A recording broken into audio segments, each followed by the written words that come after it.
Los ovnis del Pentágono, la noticia titulada así ha dado la vuelta al mundo.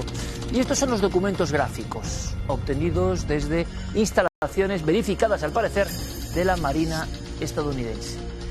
La noticia da para ahondar con profundidad.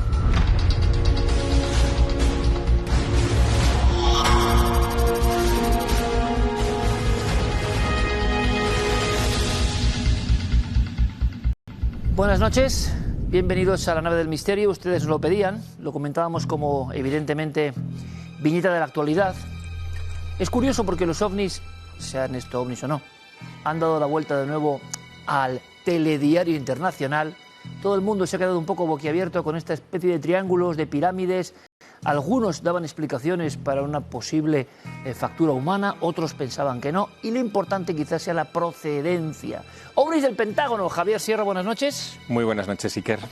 Maestro Enrique, buenas noches. Muy buenas noches. Bueno, estamos viendo, no sé qué veis, Javier, ahí. Yo veo guapos. ¿Y eso? Objetos atmosféricos, fenómenos atmosféricos no identificados, es decir, UAP, lo único que no les voy a llamar UAPs, son guapos igual que UFOs. En español, FANIs, fenómenos aéreos no identificados. Así es como lo definen, pero lo más interesante no son estas imágenes, sino lo que hay detrás, que ha sido calificado como casi un giro total en toda la historia de la ufología. Tú llevas mucho tiempo anunciando que va a ocurrir algo importante con los americanos. Sí, pero este es un gran paso hacia lo que debería, por ley obligatoria, ocurrir antes de fin de junio de este año, que lo dije. Hay una ley que lo compromete. Hay una ley, las revelaciones que se han hecho hasta ahora son brutales, pero la gente sigue sin enterarse. Bueno, pero si te ahora parece, la Enrique, resistencia de las agencias de inteligencia es brutal. Vamos a ver lo que hay de fondo, ¿vale? Pero claro, yo creo que lo principal también para nuestros espectadores es ¿qué se ven estas imágenes verdosas que se han asociado a Pentágono en la prensa, Javier? Bueno, estas imágenes fueron obtenidas en julio del año 2019 desde la cubierta del destructor USS Russell. Duran 18 segundos, es un vídeo muy corto y remiten a una serie de objetos de aspecto triangular que estaban a unos 200 metros de la cubierta del buque. Esto es especialmente interesante porque da la impresión de que se trata de algún tipo de avión o de aeronave. Los testigos hablaban de pirámide, aunque aquí no se aprecia la forma piramidal, bueno, sí la base triangular. Exacto. Sí la base los triangular. Testigos hablan de una estructura piramidal. Piramidal, que es absolutamente antiaeronáutica, ¿no? Totalmente. Pero lo curioso de este asunto es que ha tratado de ser explicado en estos últimos días, desde que la Marina de los Estados Unidos y el Departamento de Defensa las ha autentificado, ha reconocido que son suyas, de personal militar suyo. Esto sí es extraño, ¿no? Esto es extraño, pero lo que sí que es peculiar es que han tratado de ser explicadas como un efecto de la lente, ¿no? Como si de repente hubieran filmado una estrella o un objeto convencional, pero la lente, al ampliar el diafragma, podría haber generado esa distorsión. ¿Cuál es el problema? Que en la filmación original se escucha perfectamente el sonido y no hay sonido.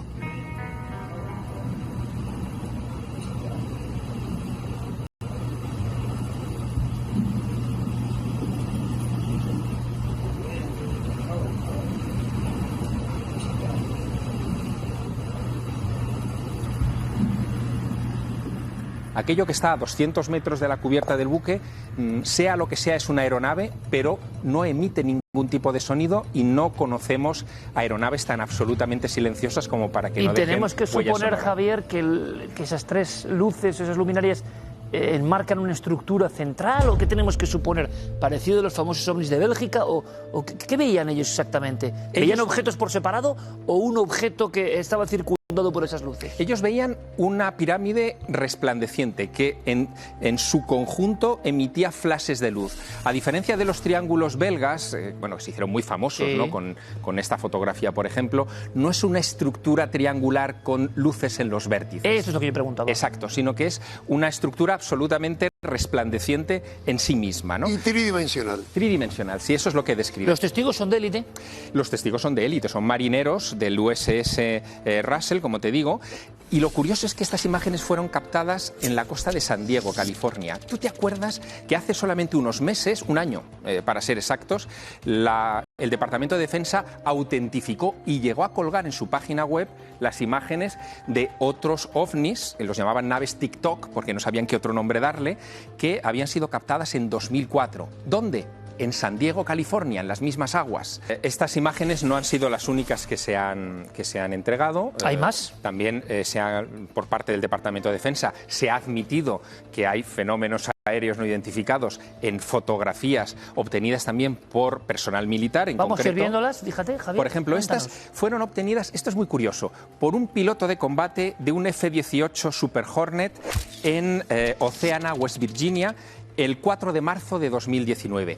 Pero no fueron obtenidas por las cámaras del armamento que llevan estos aviones, sino por el smartphone, el teléfono móvil del piloto, ¿no? Él vio que algo extraño estaba acompañando su vuelo, sacó el teléfono móvil y obtuvo 3 imágenes a 3 objetos distintos. Diferentes. Exacto, que pasaron al lado de su aeronave en el transcurso de unos 20 minutos. A una la llamó esfera, a la otra dijo que tenía forma de bellota y otra con aspecto de dirigible metálico, ¿no? Las 3 imágenes fueron filtradas unos meses más tarde en redes sociales, pero no respaldadas por el Departamento de Defensa. La novedad es que ahora el Departamento de Defensa admite que esas fotos son, en fin, obtenidas efectivamente por un miembro de las Fuerzas Aéreas.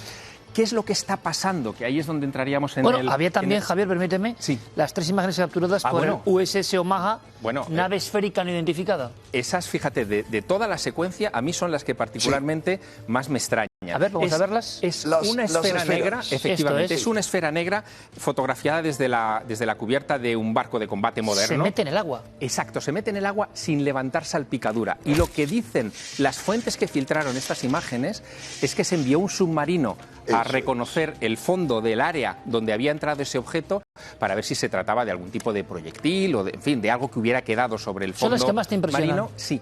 Y no se ha encontrado nada, ningún rastro de este objeto. Ahora os hago varias preguntas que son importantes y que os hacen seguro al mismo tiempo todos los espectadores de Cuarto Milenio en este arranque apasionante. No estamos hablando de cosas nuevas, entre comillas. Los objetos con forma piramidal, pues aquí hemos contado la historia de Torrejoncillo, aquí hemos contado la historia de un piloto que sobre Motril ve una pirámide gigantesca, aquí hemos contado la historia del gran portaaviones, se llamó, de Castilla, del año 65, que era una pirámide, e incluso, y tenemos aquí la feliz circunstancia de que Enrique estaba como testigo, a muchos jóvenes esto le va a impresionar. Vean cómo era la portada de ABC del 7 de septiembre de 1968, por favor. ABC a toda portada. También en Madrid, la gente congregándose en la zona de María de Molina. Esto generó un impacto brutal en el inconsciente colectivo español y un objeto de esta forma tan peculiar. Bueno, tú estabas allí, Enrique. Pero bueno, estaba ahí porque la gente dirá, vaya, qué casualidad. No. Todo Madrid lo vio, pone. Lo vieron cientos de miles de personas y yo estaba por una razón muy simple. Yo trabajaba entonces, aunque era un chaval, en Telefónica de España. Era operador de ordenadores, que ahora no tengo ni idea de qué hacer con ellos, pero de gigantescos, los más gigantescos que había. Estaba en Santo Domingo, pero iba con frecuencia a Gran Vía, donde está el edificio de Telefónica. Entonces, ¿qué ocurre? Que en esa zona, o sea, no me acuerdo cómo era esa misma tarde, estaba con mucha frecuencia por los horarios que tenía. Y vi multitud de gente mirando para arriba, me bajé para Plaza de España y pude verlo, pero ver algo, una luz. Ahora, ¿qué es lo más interesante? Lo más interesante es lo que me vino a la vida, la información de primerísima mano que vino después. Y es, primero, dijeron los militares que era un globo sonda, pero me vinieron, entre otras cosas, un director de cine publicitario que trabajaba en la misma agencia que José Antonio Campaña, que era un gran creativo publicitario y luego ufólogo. Este me explicó de primera mano que él estaba filmando, no sé si un spot o una película, y lo filmó. Y vinieron los militares y le requisaron la filmación. Es que es muy curioso, Enrique. Me dijo, no hay duda de que no podía ser un globo sonda, porque tenía teleobjetivo. Mira, fíjate qué curioso, porque cuando Javier Sierra nos ha contado magníficamente, como siempre hace él, el momento en que el piloto, no con las cámaras, digamos, sino con su propio smartphone, graba el ovni, esto me ha retrotraído directamente a los testimonios de 2 casos concretos con nuestro querido coronel Cámara, donde ellos filman con la filmadora, el ovni de Manises está filmado. Sí. Pero cuando llegan abajo, adiós, adiós. Eso es todo lo contrario aparentemente de lo que pasa ahora. Y os pregunto, Javier, Enrique, ¿cómo es que ahora el ejército... Es que ¿Qué está pasando para decir... ¡Ey! Claro. Son fotos nuestras. Es que hay que situarlo en un contexto muy particular, ¿no? Y es un contexto que yo creo que deberíamos remontar a julio del año pasado. En julio del año pasado, Harry Reid, que es un senador retirado demócrata en Estados Unidos, senador por Nevada, hace unas declaraciones al New York Times. Importante lo de Nevada, Área 51. Sí, importante, claro. Hace unas declaraciones al New York Times diciendo que el gobierno de los Estados Unidos está ocultando información sobre ovnis y específicamente materiales procedentes de ovnis estrellados. Lo dice un senador. Lo dice en el New York Times, que no es precisamente un periódico dado a filtraciones. Es la Flying Saucer que tenemos aquí. Exacto. Al mes siguiente, en agosto, se reconoce por parte de fuentes del Pentágono, del Departamento de Defensa, que han creado un comité, un órgano de investigación para lo que decía Enrique al principio de la conversación, fenómenos aéreos anómalos. Ya no los llaman ovnis, los llaman UAPs, ¿no? Fenómenos aéreos anómalos o no identificados. Y en diciembre del año pasado, cuando estamos en el periodo de transición entre la administración Trump y la administración Biden, se aprueba un proyecto de ley de ayudas por el tema del coronavirus a los Estados Unidos por valor de 900.000 millones de dólares. Y en ese proyecto de ley, con esas ayudas, se filtra una partida presupuestaria, esto es alucinante, que estaba en la letra pequeña, para la investigación de fenómenos aéreos anómalos. Recordarás que lo conté aquí. Claro, con la obligación, y esto es lo que está caliente en este momento, con la obligación de que en 6 meses, es decir, el próximo mes de junio, se dé las conclusiones de ese proyecto de investigación. Y en medio de todo esto se produce esta filtración y se dice que estas imágenes van a estar en ese proyecto, o sea, en ese informe que se va a desclasificar en junio, pero no solo con imágenes americanas, sino con imágenes de todo el planeta. Estamos todos expectantes porque el gobierno de los Estados Unidos no emite un informe oficial prácticamente desde el informe Condon, estamos hablando del año 69, para clausurar para siempre la investigación sobre ovnis porque no les reportaba ningún beneficio técnico, científico. Y de repente, medio siglo después... Y luego hay otros 2 informes que tiene ahí Javier, uno de ellos, que son los informes negativos en respuesta a Clinton, que pide que revelen lo que ha ocurrido en Roswell. Enrique, ¿qué hay aquí detrás? ¿Cuál es el meollo? ¿Qué está pasando aquí? ¿Por qué de repente...? Y a mí me hace mucha gracia y me alegra. Los informativos, nuestro compañero Piqueras, nuestro compañero David Cantero, todos y de todas las cadenas, abriendo y tocando el tema de los ovnis, que sabe todo el mundo que rascando impacta. La superficie. Bien, pero entonces, ¿qué hay dentro? ¿Recuerdas, Iker, que tú dijiste cuando aquella revelación de la Marina, esto es histórico, es un antes y un después? Y yo te dije, flor de un día, Iker, se olvidará. Me acuerdo perfectamente. Esto se volverá a olvidar. ¿Y esto qué es? Es consecuencia de lo que han podido hacer elementos, sobre todo de la inteligencia.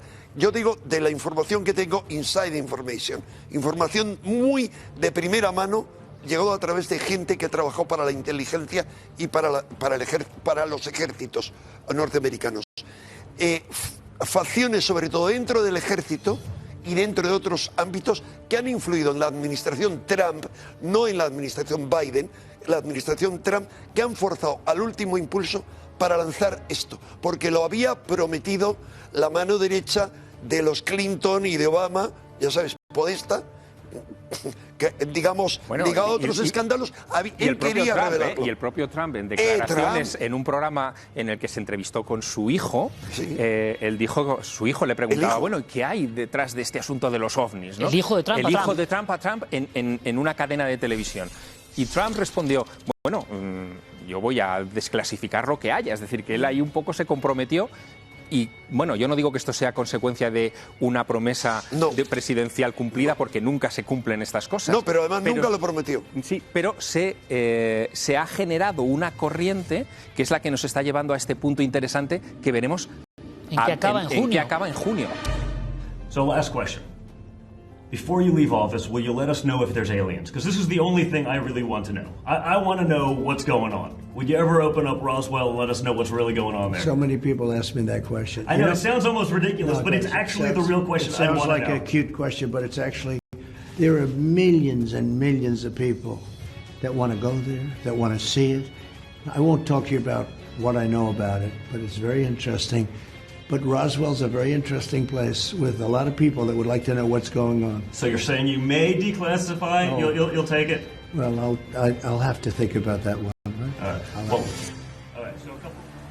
¿Por qué las autoridades norteamericanas, está preguntando nuestro público, que no ganan ni pierden nada con esto y que lo normal, la actitud normal siempre ha sido esconder, ocultar, no decir nada? ¿Por qué dicen Bueno, ahora? hay una pugna brutal, luego te lo cuento. Ahí hay un tema interesante porque puede que esté en juego también una serie de contratos con defensa.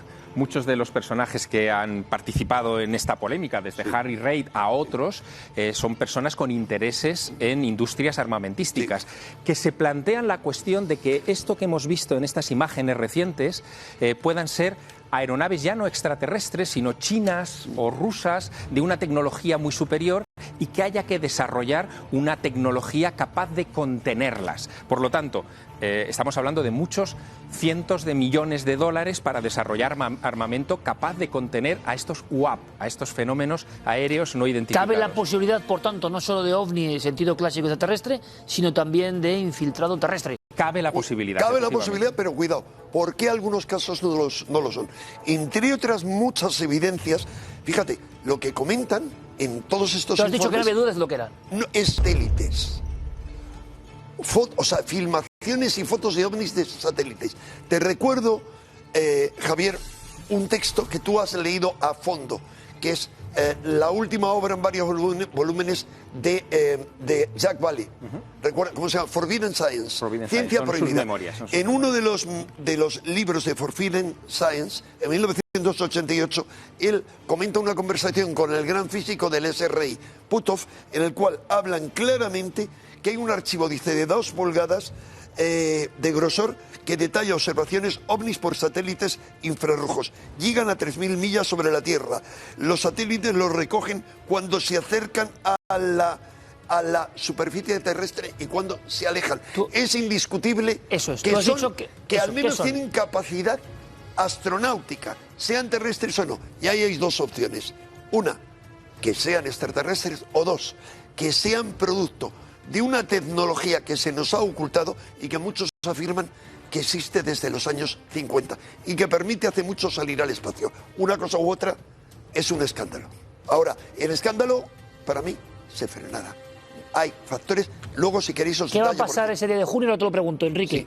Tu conclusión, Javier, sobre esto que está ocurriendo, este magma de informaciones que sorprende que se arrojen a la prensa con esta alegría, ¿no? Está muy bien. Más que una conclusión, yo lo que diría es, o lo que haría sería una predicción, y es que entre estas fechas en las que estamos y ese 26 de junio en el que se espera ese dictamen respecto a los UAP, a estos fenómenos aéreos anómalos, va a haber más filtraciones. Sí.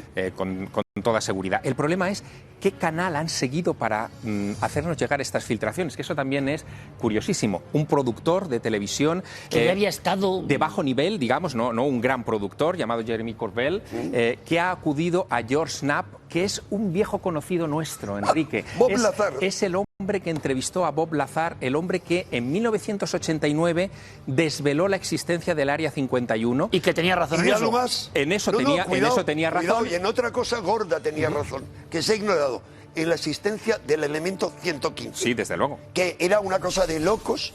Se descubrió luego por un grupo de científicos internacional la existencia del elemento 115 tal como él lo predecía. Con esas Para que todo el mundo nos entienda, y te dejo terminar, Javier, este individuo que ustedes están viendo y que al parecer vio cosas increíbles, casi como tecnología extraterrestre, e incluso se habló de figuras, ¿no?, biológicas extraterrestres, en una especie de descuido.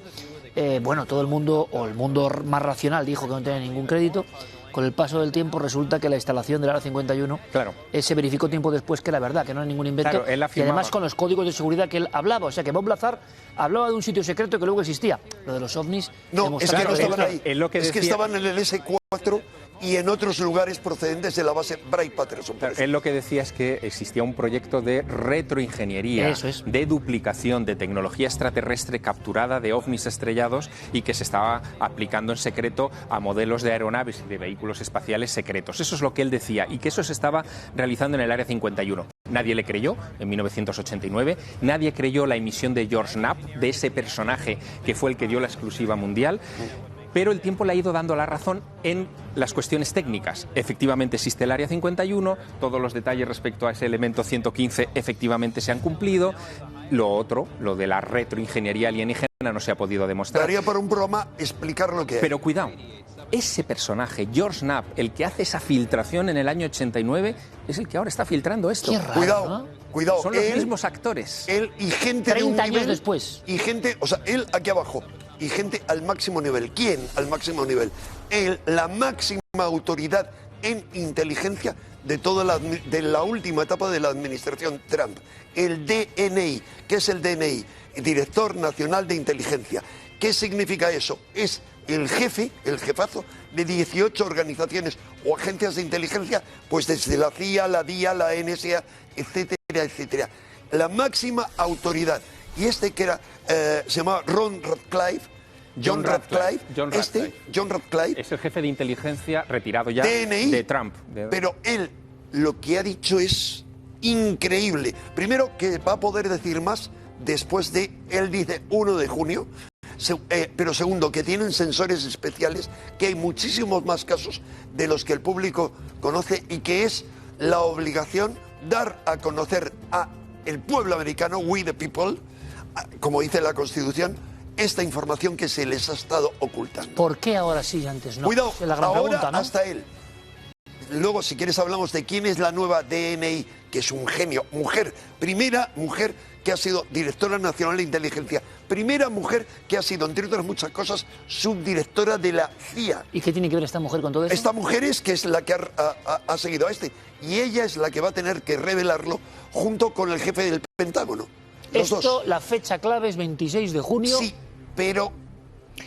Javier dice, estemos como buen periodista, Javier dice, estemos a la espera. Y Enrique... Hombre, es que ahí hay un poder. Y está la Kamala Harris, que, entre otras cosas, con todo el poder oscuro que hay detrás, hay un gobierno secreto en Estados Unidos. ¿Y que tú crees que va a bloquear Gobierno eso? secreto desde la época de Eisenhower, denunciado por Eisenhower, denunciado por Kennedy. No van a permitir aquello que les implique y lo que ocultan.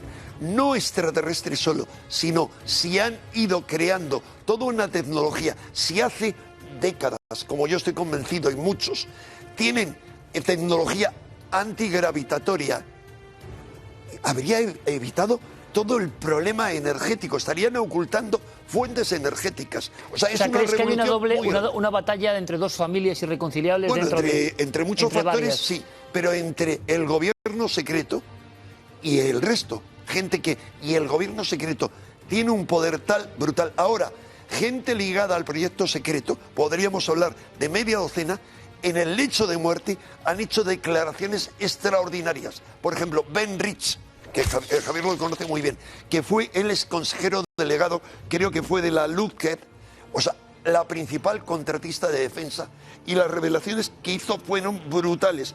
Habló de proyectos negros con posibilidades ilimitadas, que como coches voladores, como viajes espaciales a una velocidad increíble, y dijo, creamos ovnis, y esos ovnis son los triángulos negros desde hace 50 años. Los triángulos negros que, bueno, aparecen en esa filmación O sea, que han visto. no es uno cualquiera. Sí, sí, y esos triángulos están ahí.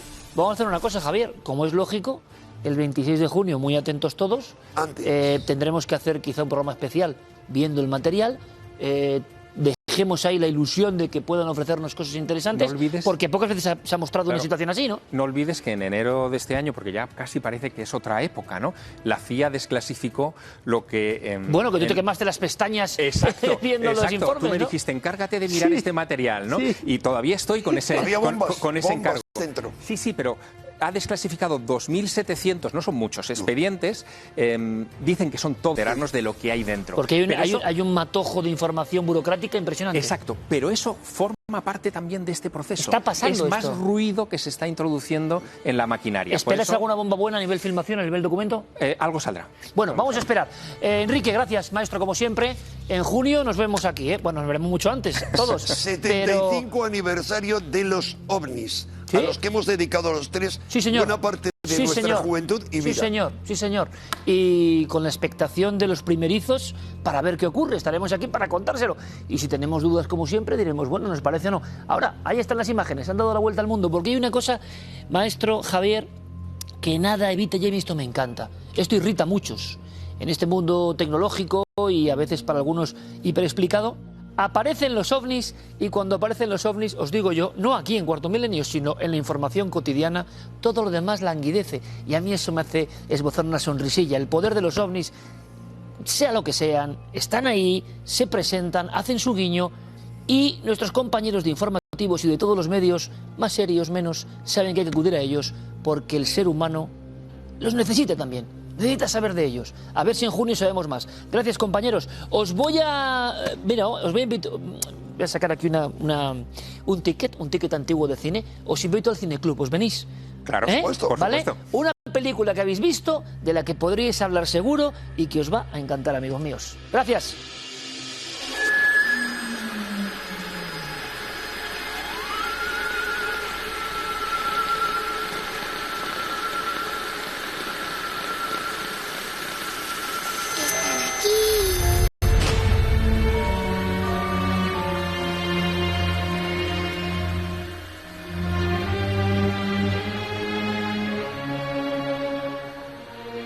Abrimos nuestro cineclub y sé que es algo que apasiona a todos los seguidores de la tribu milenaria. David Felipe Arranz, como siempre. Muy buenas noches, Iker. Tu risa nerviosa ya es un clásico.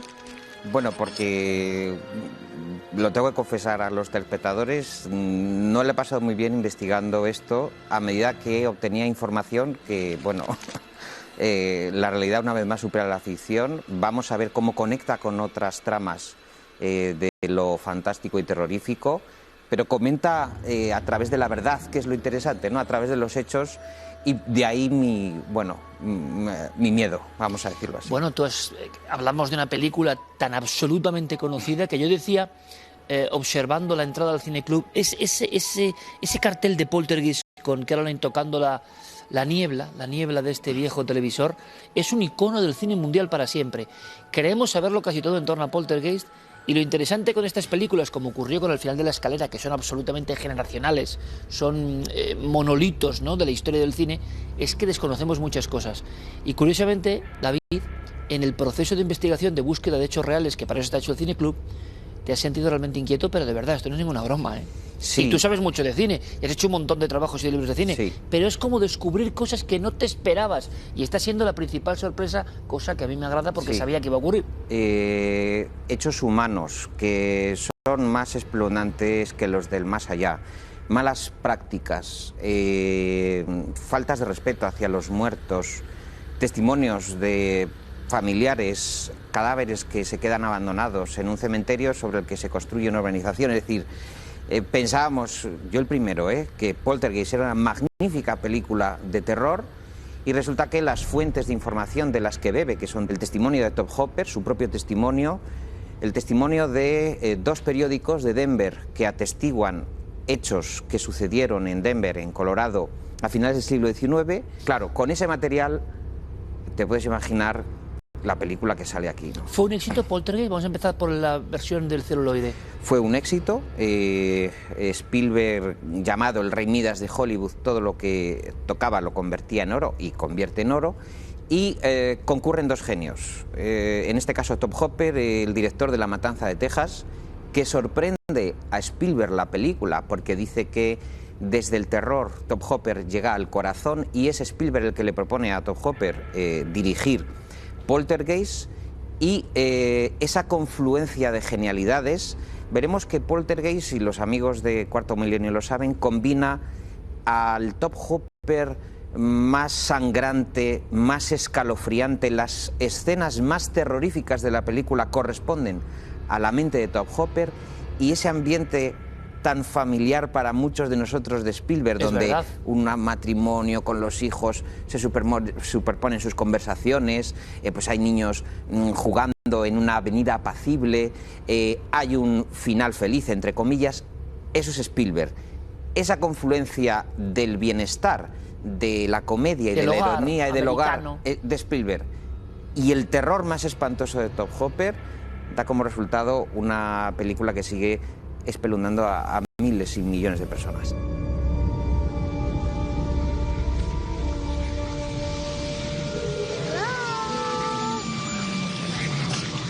They're here.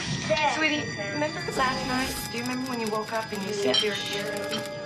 Uh-huh. Well, who did you meet? Who's here? TV people. Something's funny going on here next door. Something, We were wondering if maybe you had experienced any disturbances lately. what kind of disturbances?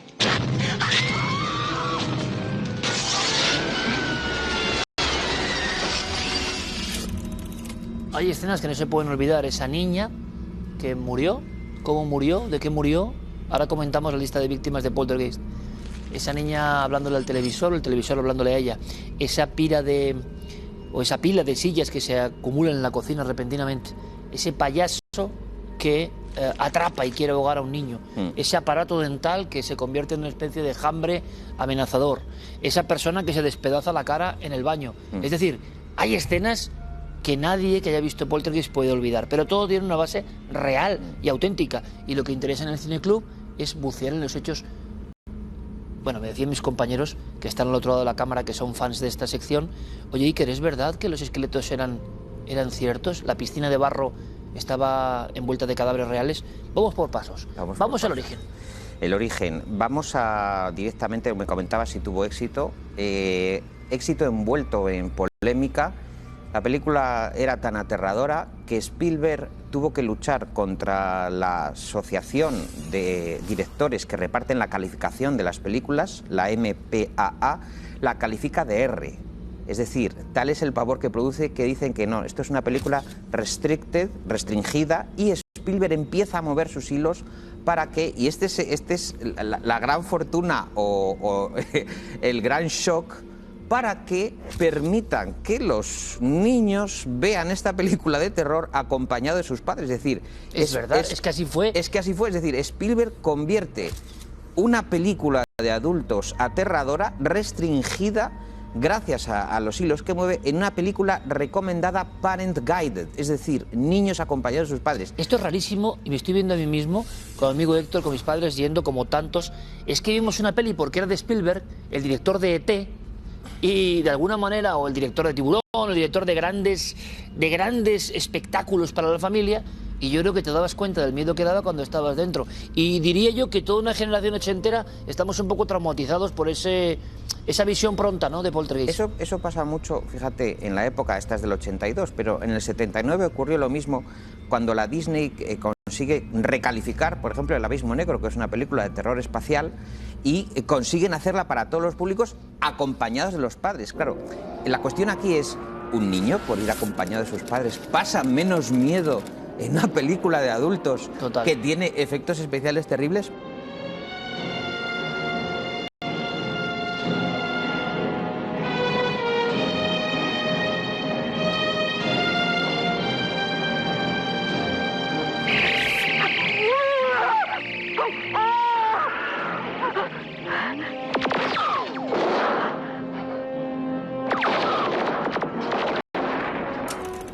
El caso es que Richard Carlisle en la revista Time dice, y da una clave a la película que tú la has dado muy bien con la televisión, dice, es la primera que se da cuenta de la influencia de la televisión. De hecho, el final de la película, bueno, no queremos hacer muchos spoilers, la familia Freeling saca del hotel la televisión una vez más. ¿Te acuerdas que la dejan en un carrito fuera?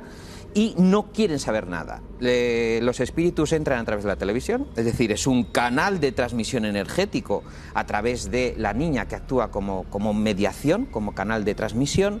Y claro, lo decía al comienzo, como las fuentes de inspiración son reales, el primero que empieza a decir, señores, esto me ha pasado a mí, es Top Hopper. ¿Qué le pasó? Y leo literalmente sus declaraciones para que vean que está documentada. La revista Fangoria, año 82, año de estreno, dice: yo tuve algunas experiencias relacionadas con Poltergeist poco después de que mi padre muriera, cuando yo tenía 17 años. Y empieza a enumerar vasos de agua, platos que explotaban de repente, que los sustituíamos, que volvían a explotar. A lo largo de varias semanas sucedieron cosas muy extrañas. Así que llegué a la conclusión, y esto lo dice Top Hopper, de que hay una energía que puede manifestarse que está más allá de nuestros sentidos. Pero aquí tenemos una clave, David Felipe Arranz, querido amigo, que va a ser fundamental en el cineclub. La diferencia entre la búsqueda de un éxito puramente comercial, la diferencia entre una industrialización del terror, la diferencia de ser mejor o peor en un género y la diferencia abismal que existe entre quien cree lo que está filmando. Exacto, exacto. Es decir, esa es la clave.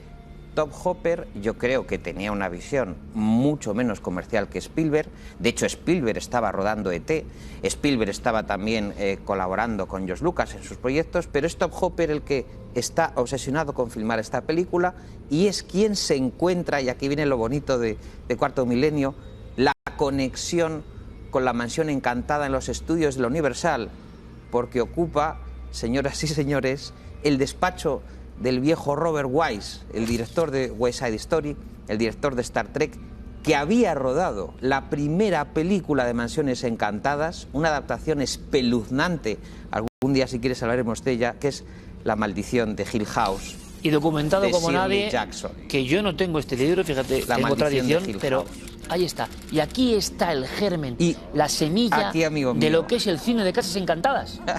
Aquí está, lo publicó Minúscula, es extraordinario, y dice la propia Shirley Jackson, que estuvo recorriendo, bueno, ya lo contaremos, pero que es una historia espeluznante, y aquí registra Top Hopper en los papeles de Robert Wise.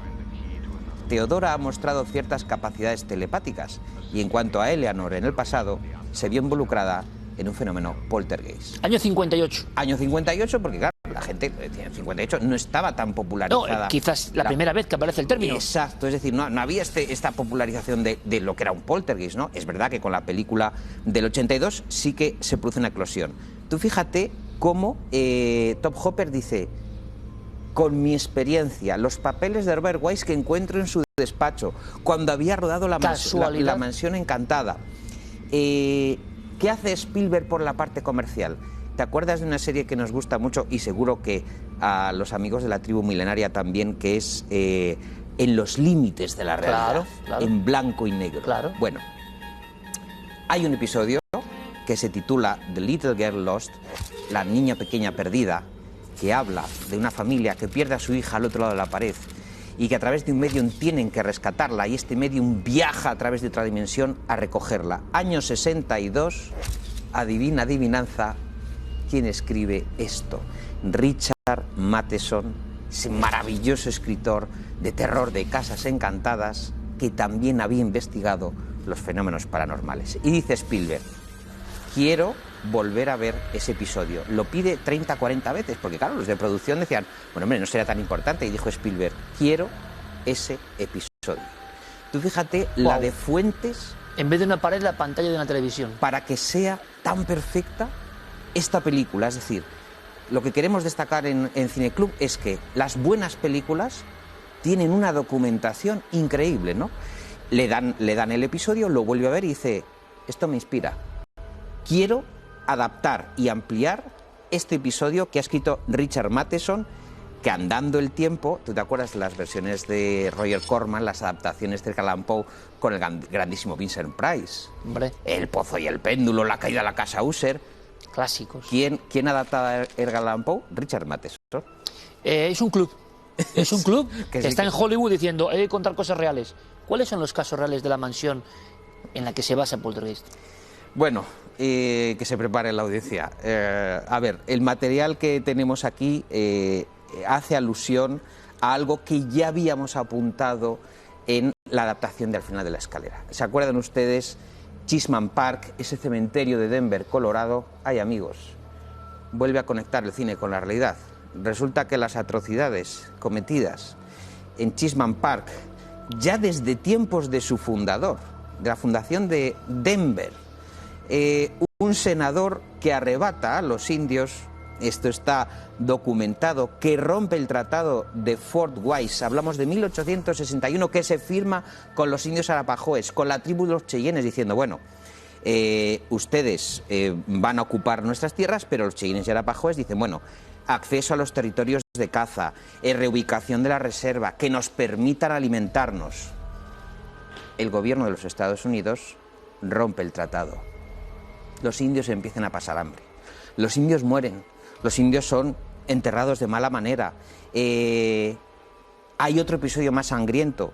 En 1864, Iker, estamos hablando del lugar donde ocurre todo, el gobernador territorial de Colorado, John Evans, pero fijaos qué salvajada, pide al coronel John Chivington, comandante del primer regimiento de voluntarios de Colorado, que mate a todos los indios.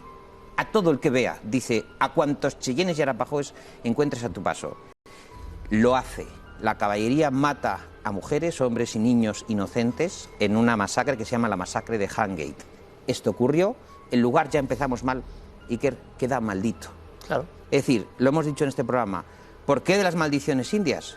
Oye, si tú estás masacrando a la población, siembras ese lugar de mal, de dolor y de sufrimiento. Y por eso están los guiños en Poltergeist permanentemente a las tribus indias, ¿no? Ahí estamos, es decir, en la segunda edición de Poltergeist veremos que tiene que ser un indio, ojo, indio en su vida real, etnia india, un auténtico chamán indio, que lo vamos a ver enseguida, pero volvamos a Poltergeist, volvamos a Poltergeist 1. El general William Larimer, fundador de Denver, era un tipo que era un especulador, es decir, es un tipo que llega allí, que pone unos troncos de álamo, allí donde le da la gana, en la confluencia entre un afluente que es Cherry Creek y el río South Platte, y dice Iker, esto es mío, se ha acabado. O sea, el que quiera venir aquí tiene que pagar. ¿Quiénes estaban por ahí? Fulleros, taúres. Él está vendiendo incluso terrenos de Denver a jugadores de azar y a cambio de lo que se llama grab stakes, que eran como papelitas, muchas veces lo hemos visto en el cine, ¿no? Como papeles firmados de que, bueno, tú me entregas este dinero, si extraes este oro, este trocito de tierra para ti. Este William Larimer se hace de oro a costa de masacre india, a costa de el juego, a costa codicia y matanza, como casi toda la película, ¿no? La codicia pura. Y, bueno, se le ocurre que ya que había tanto movimiento, hacer el cementerio llamado Mount Prospect. ¿Y cuál es la idea muy de la época? Bueno, hagamos un cementerio por estratos sociales. Vamos a estratificar a los muertos. Como era una colina, Iker, arriba los pudientes, la gente que tenía más dinero, abajo los restos de los indios que quedaban, criminales, jugadores, bandidos ajusticiados, en los márgenes de ese cuadrángulo en que queda cimentado lo que va a ser luego la urbanización de multimillonarios de Capitol Hill. ¿Qué casas son las que dan en esas fosas angulares, en esos extremos del cementerio, Iker? Los porches, las puertas de las casas de las familias más pudientes. Acabas de contar en capas la historia de Poltergeist como no la ha contado nadie, es decir, la maldición, la codicia, el submundo, el lumpen de la época, y de pronto la urbanización, pasan las generaciones, qué maravilloso lugar idílico, y en esas casas empiezan a ocurrir cosas. Es más, ahí está la respuesta a una de las escenas más terroríficas de Poltergeist, que es la piscina de cadáveres, ¿no? Bueno, Jovette Williams nunca le perdonará a Spielberg el no haberle avisado, la actriz, de que efectivamente cuando dice acción y ella se cae a la piscina que se está construyendo de barro, chapotea entre esos cadáveres que emergen y que tanto miedo nos han dado durante toda la vida, y nunca podíamos imaginarnos el hecho real que son cadáveres de verdad. Es decir, para darle mayor verosimilitud y porque eran más baratos, Spielberg y Hopper alquilan cadáveres de verdad, alquilan esqueletos de verdad, que descubre Jovette Williams cuando está chapoteando con un pánico que vemos que no lo sabía, que es real. Claro. Y las primeras entrevistas que ella hace a la prensa dice, mira, es lo único que no les perdono.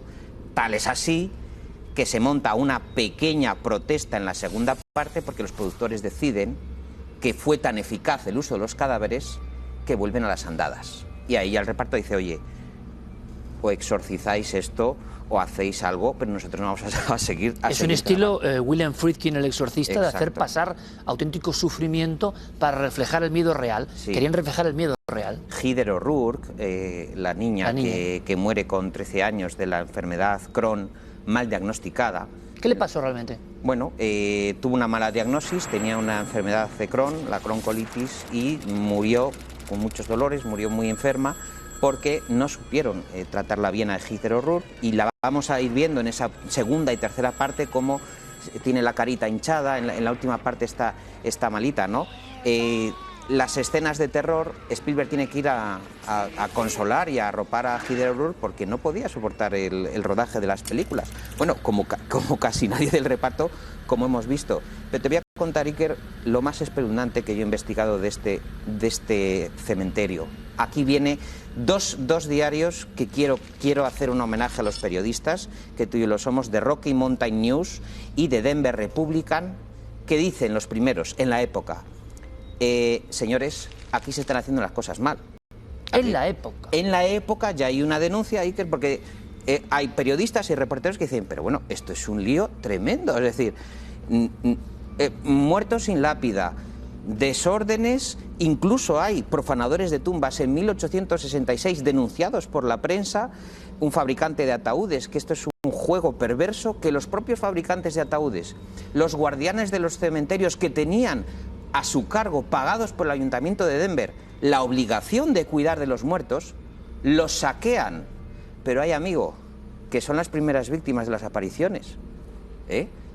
Los muertos se cobran su precio, ¿no? El cementerio era el inframundo. Exacto. Bueno, en 1881, una plaga de viruela, decenas de fallecidos, enterrados también en fosas comunes, porque el hospital de Denver no sabía qué hacer con ellos y se acumulaban los cadáveres. Ahora viene lo más espeluznante. Cito fechas. El 14 de marzo de 1893, el empresario de pompas fúnebres Edward P. McGovern, esto está anunciado por el periódico, da orden a sus ayudantes de una operación, Iker, verdaderamente macabra.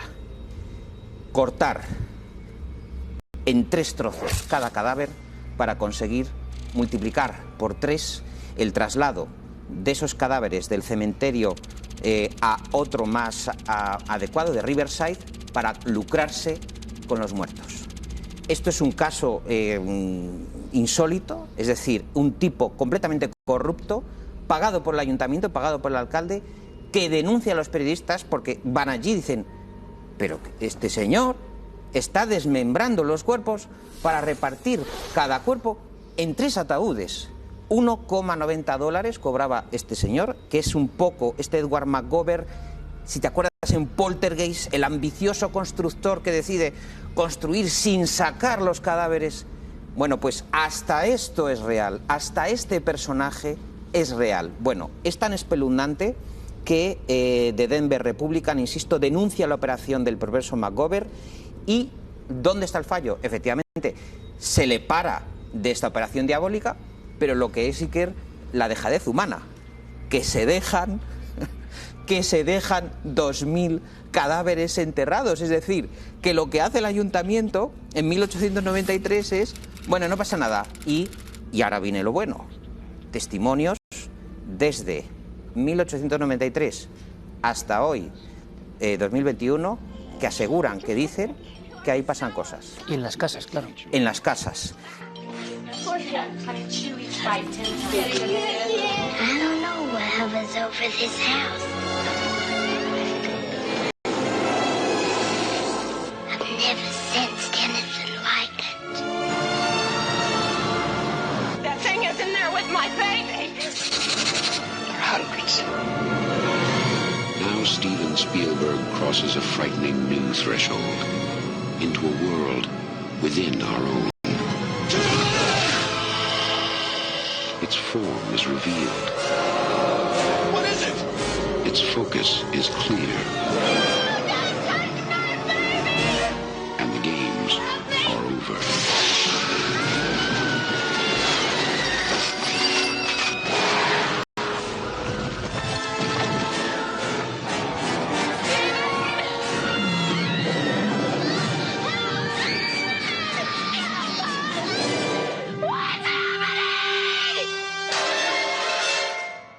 poltergeist. It knows what scares you. Oye, mucha gente cuando habla de Poltergeist, David, piensa en la maldición a posteriori, piensa en ese payaso, piensa en muchas cosas. Yo no sabía lo del payaso, ¿el payaso lo hizo pasar mal de verdad al muchacho? Hay anécdotas, ¿no? Que eso pertenecería más a la anécdota, porque yo creo que aquí tú y yo estamos intentando desentrañar la parte periodística, histórica, los hechos originales. Pero esa es leyenda verdad, se ha adherido a Poltergeist siempre, se ha adherido, ¿no? porque concurre en circunstancias muy letales. Comentábamos antes que Heather O'Rourke muere después de hacer Poltergeist 3, un poquito después, y Dominique Dune, que interpreta a su hermana adolescente, es asesinada nada más acabar el rodaje, por eso no puede participar en Poltergeist 2 por su novio, la estrangula, entra en coma y 4 días después fallece. En Poltergeist 2 hay un personaje que a ti te da mucho miedo, y a mí también, claro, que es el reverendo Kane. Dios está en su sagrado El reverendo templo. Kane. Y va avanzando, que es como una calavera andante. Una calavera andante. Hacia la niña. Que lo interpreta el actor Julian Beck, el reverendo Kane. ¿Por qué nos da tanto miedo? Los guionistas, que son los mismos de Poltergeist 1, se inspira en Jim Jones, el líder de la secta del templo del pueblo. Acuérdate, ese suicidio colectivo de 1978, que lo tenían muy reciente. Son 917 personas que se quitan la vida en Jonestown. Y dicen, ya está la clave del Poltergeist. Decían, este personajazo induce al suicidio a una comunidad de inocentes. Esos son los que están enterrados en la primera parte del Poltergeist. Se cierra la explicación. El reverendo vuelve a reclamar a Carol Ann para que vuelva a traerles energía a sus muertos y resucitar. O sea, es una historia... ¿Qué le pasó al actor? Increíble. Bueno, el actor muere de un cáncer de estómago, sí, pues al poquito tiempo también, muere también. Will Sampson, nuestro querido indio, nuestro querido chamán Muskogee, muere en 1987 por complicaciones posoperatorias. Podríamos pensar, sí, pues bueno, sí, le ha pasado algo. Pero, dato importante, a Will Sampson, te acordarás de él en Alguien voló sobre el nido del cuco, el compañero de Jack Nicholson, ese indio enorme que veíamos en esas películas, que se interpretaba a sí mismo, es que este hombre era un chamán, y le pide el reparto, por favor, ya que el director y el productor nos trae los esqueletos reales, exorciza esto, bendícelo, haz algo, y tenía que levantarse todos los días a las 4 de la mañana para hacerles el favor al reparto, porque tenían tal pavor y que... Supera la realidad la película. Claro, no querían ir a rodar esas... Pero este es el efecto Poltergeist en la Warner, cuando tienen que exorcizar de verdad. El reparto no creía mucho en estos temas y acabaron contratando a un exorcista de verdad para bendecir el plató. Exactamente. O sea, aquí el chamán de la película acabó haciendo de chamán de verdad. Exactamente, acabó haciendo chamán de verdad. Pero la lista es que no me extraña, porque son listas de personajes muy conocidos que es que no pueden hacer la segunda o tercera parte porque han muerto. Exacto. Hombre, eso... Exacto. Luego hay una anécdota, por ejemplo, que puede ser muy curiosa para los muy seguidores de Poltergeist. Sabes que en la época había guionistas que convertían en novela los guiones que pues aquí Spielberg y Top Hopper, con la ayuda de los guionistas, preparan el guión rápidamente, pero ven el negocio y hacen la novela. Se lo encargan a James Caan, que noveliza el guión, y James Caan declara a la revista Time, cito textualmente, justo en el momento en que estaba escribiendo la frase "un relámpago partió el cielo", el edificio donde yo me encontraba sufrió el impacto de un rayo y rompió todos los electrodomésticos que había. Esto, cito, declaraciones de James Caan a la revista Time. Oye, y yo por el payaso, que es que, sabes que el payaso es un elemento que da bastante pavor a nuestro público, es normal. ¿Qué pasó? Que estuvo a punto de ahogarse el niño con el payaso. Bueno, se le enredan al cuello, nadie sabe cómo. ¿Pero qué? Top Hopper tiene que pararlo porque el niño se está ahogando. O sea, tienen que parar el rodaje. O sea, la escena terrorífica del payaso el eterno montón de ropa que todos hemos tenido que cobra forma humanoide, en nuestra imaginación. Claro, Spielberg, Top Hopper, son muy listos y dicen el payaso con grandes brazos tentaculares engancha al niño. Y me cuentas que en una de las escenas casi se ahoga de verdad. Casi se ahoga de verdad. Tienen que saber los telespectadores que esos dos niños pasaron... Y el payaso ese maldito casi se ahoga con él. Y el payaso casi se ahoga con él. Es que eso ocurrió de verdad. Entonces, bueno, los payasos también, Iker, van a dar mucho que hablar. Bueno, yo creo que jamás se ha hecho una introspección, una excavación en el lugar que da origen y el porqué a Poltergeist. A partir de esta noche, y esto es lo bonito de Cineclub, nadie podrá hablar de Poltergeist con las 4 cosas que se repiten en la red o en los comentarios, ¿no? Sino que hay toda una historia absolutamente estratificada, donde confluyen varios elementos que vamos a ver que son patria del miedo americano.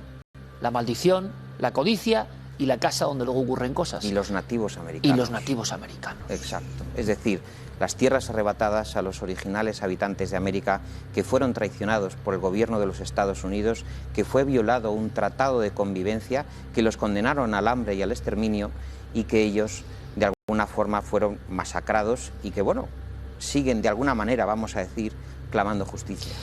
El empresario de pompas fúnebres que quiere trocear entre los cadáveres para que haya más transporte. El reciclaje humano. El personaje de McGovern, que yo creo que es el eje del mal de esta película, de esta trama, nunca me había encontrado semejante espécimen, que por cierto no fue procesado, cosa que lo que hizo el alcalde fue parar el proceso, pero no fue juzgado. Yo creo que... No me extraña que hayas tenido pesadillas con Poltergeist. No respetar los cuerpos de los muertos, yo creo que... ¿Y cuál será la siguiente película o tema? Vamos a dejarlo ahí. Pueden pedirnos. Sí, pueden pedirnos. Pues sí. Yo estoy seguro que hay varias clásicas, pero lo que estamos viendo es, vaya tándem, ¿eh? Al final de la escalera y Poltergeist, nuestro querido público dirá, jolín, la realidad superaba la película. Claro. Y ya era difícil. Claro. Don David, hasta la próxima, amigo. Hasta la próxima. Yo ya tengo aquí la entrada, en papel. Solo nos falta el acomodador elegante, que haga ris. Igual lo ponemos, Y mucha valentía. Bueno, eso es importante. Me estoy hablando de una cosa. Ya que hoy este aparato, digamos, como transmutador entre un mundo y el otro, que siempre es la misma historia, el objeto que nos conecta y estamos en la tele, pues ¿sabes en qué pensado mientras te escuchaba? En esta espeluznante historia. Que hubo un genio, yo siempre tiro para España, ¿no? Hubo un genio llamado Chicho Ibáñez Serrador, que en una de sus historias para no dormir, hay un capítulo terrorífico que se llama El Televisor, donde este aparato, de alguna manera, también va atrayendo y enloqueciendo. Muy curioso, muy recomendable. Con la niebla de la televisión, la niebla de Poltergeist, te despido hasta la próxima película, que seguro que es apasionante. David, gracias, compañero. Gracias, Iker. Vamos a estar, amigos, con toda la actualidad.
Y después de Poltergeist, que no está nada mal, ¿eh?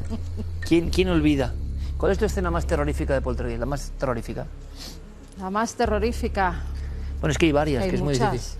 También la de la pantalla me ha encantado siempre. La niña con la pantalla. Pero eso es más bien espiritual, ¿no? Más que bueno, a mí me gusta. A mí el payaso que ahorca... Bueno, el payaso es que los payasos ya de por sí son... Y el niño cuando del aparato van saliendo los hierros y le hace como un enjambre. Es que ¿a quién se le ocurre?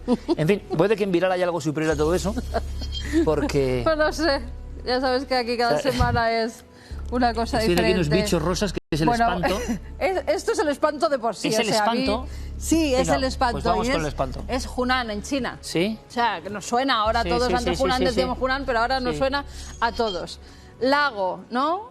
típicos pececitos rosa, China, no sé cuántos. ¿Es una rata Dos eso? pedazos ratas, pero...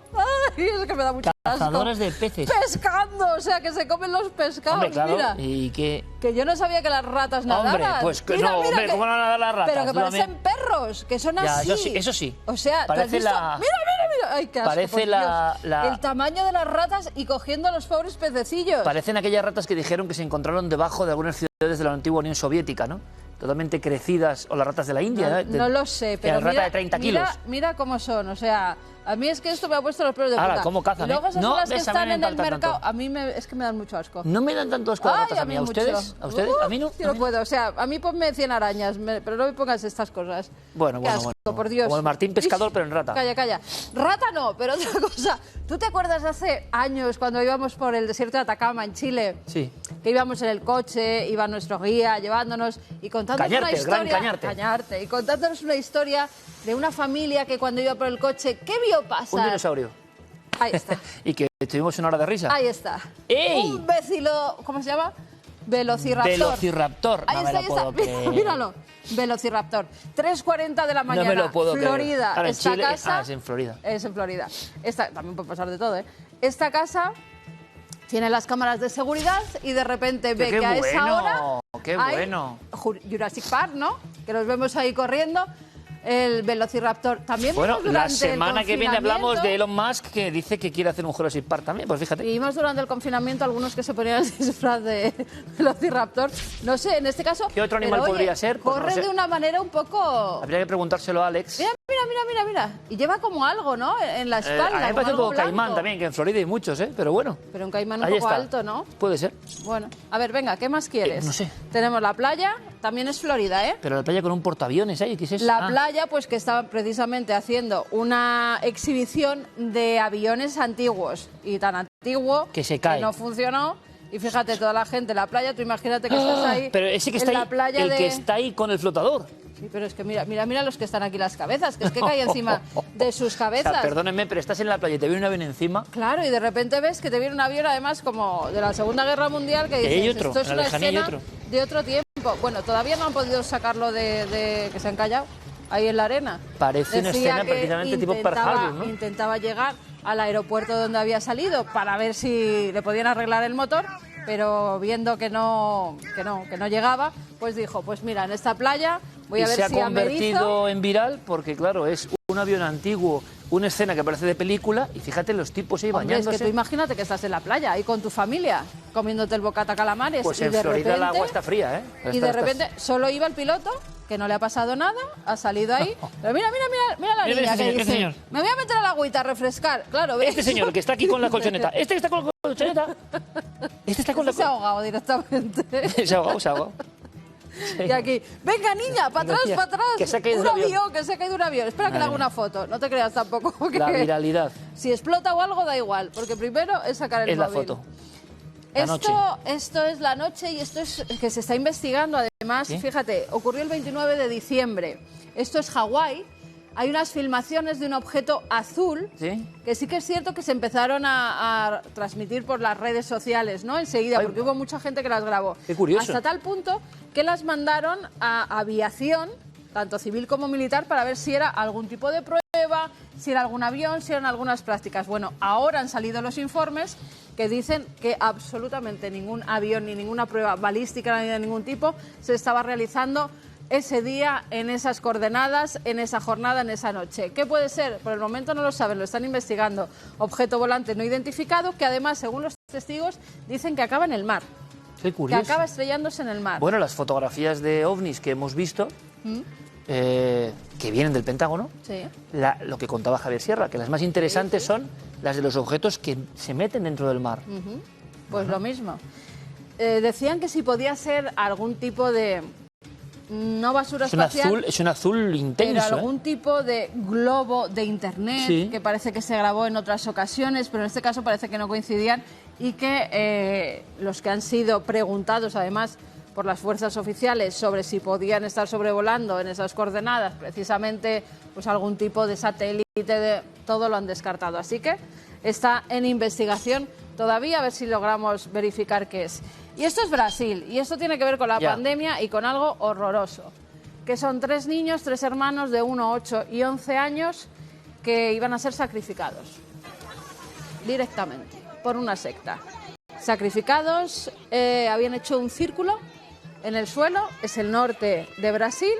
Los 3 pequeños habían sido llevados hasta esa zona donde iban a ser asesinados para que así acabara la pandemia del COVID.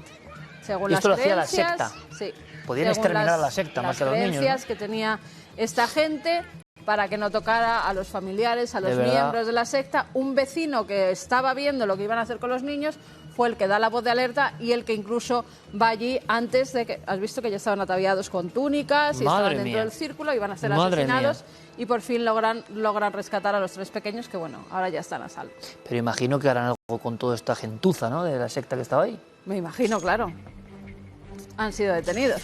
O sea, ahora tendrá que salir en juicio y a ver lo que La es. incultura, la irracionalidad y, bueno, en el fondo actuando como, por desgracia, se actuaba en otras épocas, ¿no?, que era aplacar la ira de los dioses, ponga virus en este caso maligno, pues con las víctimas más inocentes. Es increíble, ¿no? Pues sí, además los 3 hermanitos, ¿eh? Lo que no se sabe todavía es si son hijos de algún miembro de la secta o no, que es lo que se está investigando.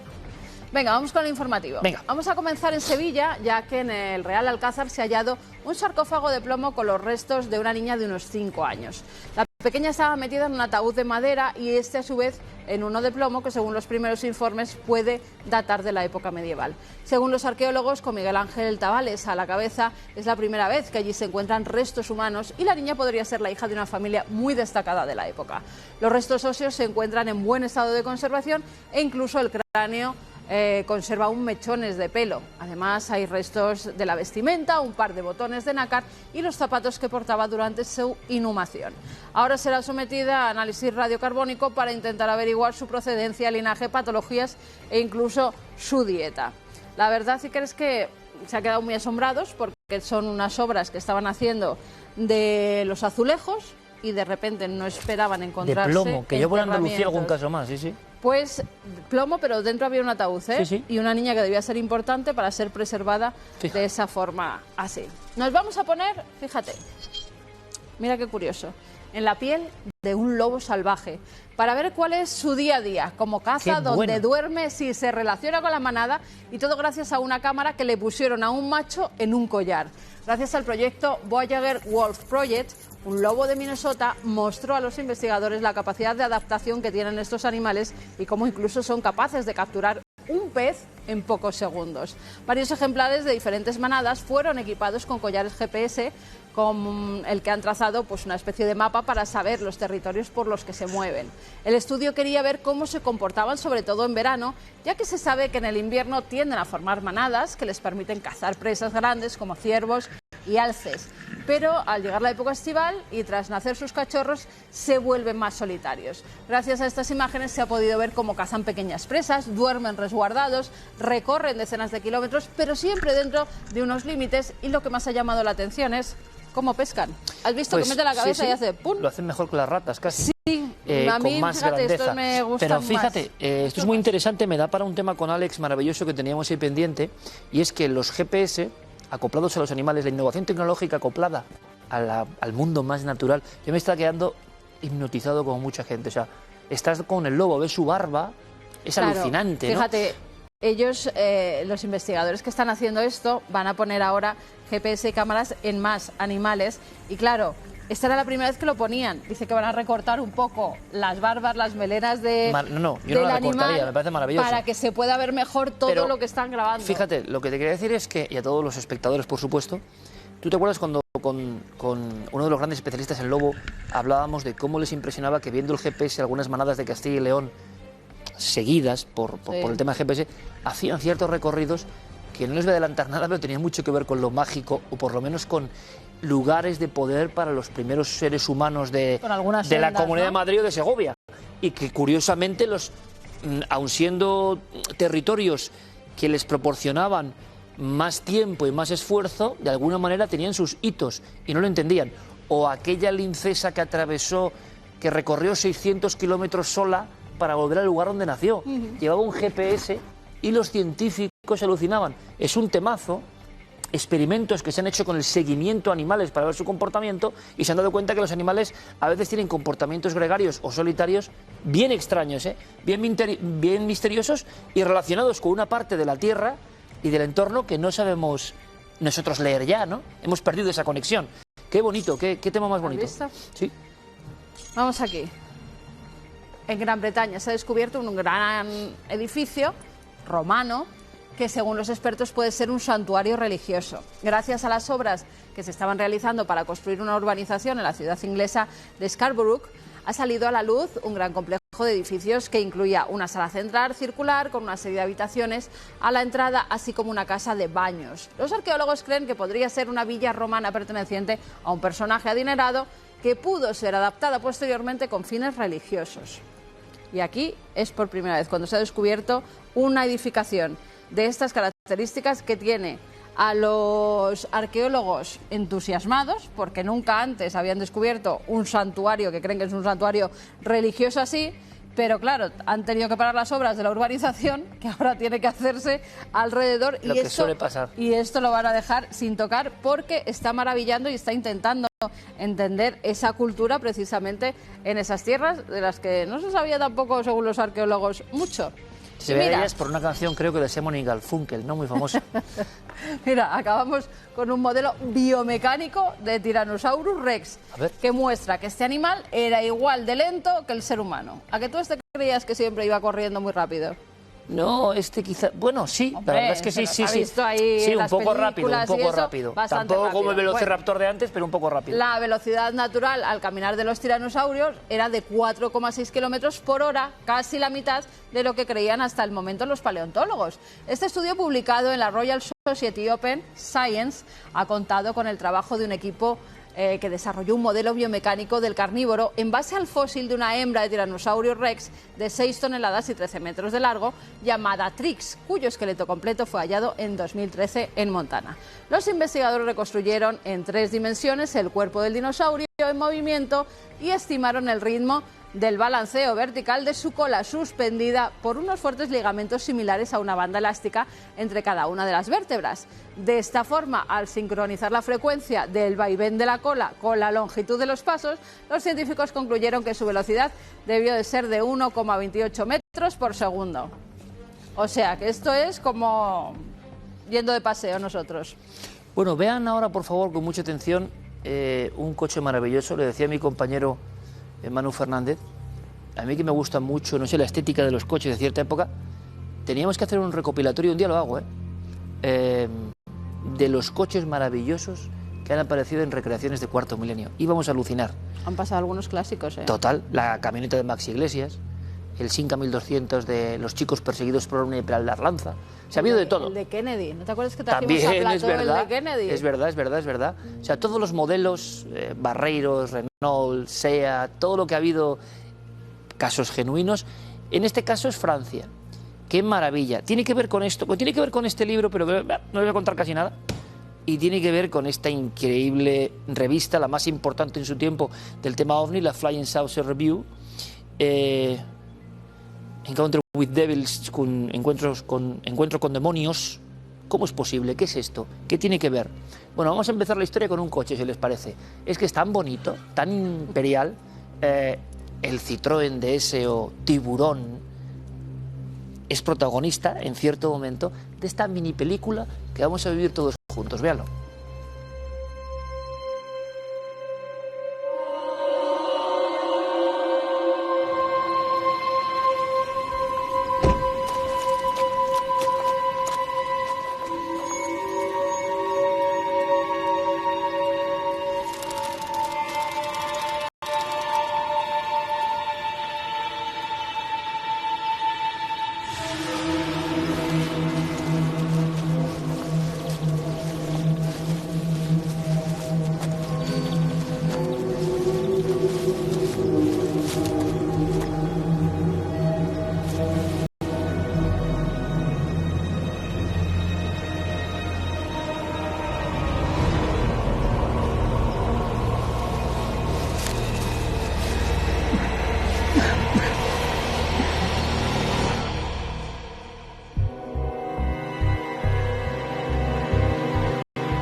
Pues ese Citroën DS, Tiburón, buscaba algo en un paraje muy concreto.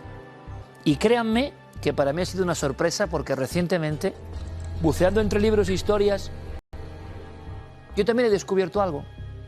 Y en cuanto vi el Eureka dije, yo tengo que compartirlo con mis amigos. A veces el misterio se disfraza de muchas caras, ustedes ya lo saben, y nos encontramos con casualidades que nos dejan maravillados. Yo voy a intentar reproducirles la sorpresa que me encontré. Todo empieza en ese lugar, donde la gendarmería con su imponente coche está buscando algo, pero unas horas antes lo que vemos es un paraje solitario en la zona de Cusack, en Francia. Es un día del verano de 1967. François y su hermana son dos pastorcillos, tienen 13 años y 9. Son niños de su época, en un entorno de su época, en esa Francia apacible, corazón del país galo, donde los niños no tienen ningún problema, por ejemplo, en hacerse cargo del ganado. Es un día clarísimo, no hay nubes, temperatura agradable. Y François, con sus gafas, lo estamos viendo, le da por subirse al murete de piedra, viendo que los animales andan un poco intranquilos. Simplemente otea y entonces descubre algo que le cambiará la vida a él y a su hermana y también a esta región. A unos 200 metros del murete de piedra, una esfera pulida, una esfera perfecta que parecía que una mano gigante hubiese colocado ahí como una bola de billar blanca, reluciente, como si el sol se hubiera precipitado sobre la campiña. Ahí estaba.